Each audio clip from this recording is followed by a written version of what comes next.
అందరికీ నమస్కారం అండి. నా పేరు ఎన్ఎన్ ప్రసాద్.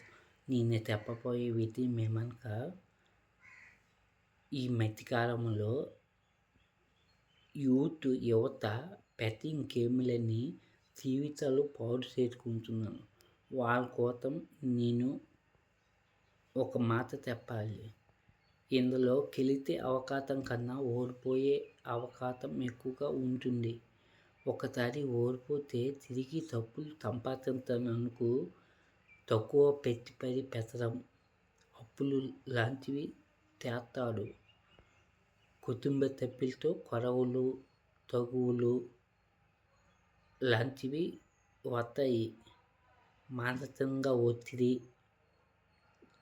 కుటుంబం ఇంటి నుంచి వెళ్ళిపోవడం లాంటివి వస్తాయి. అలాంటివన్నీ చేయకుండా ఉండడానికి మీ పిల్లలకి చదువు, మంచి మంచి విషయాలు లాంటివి చెప్పాలి. ఇది తల్లిదండ్రులు ఆలోచించాలి.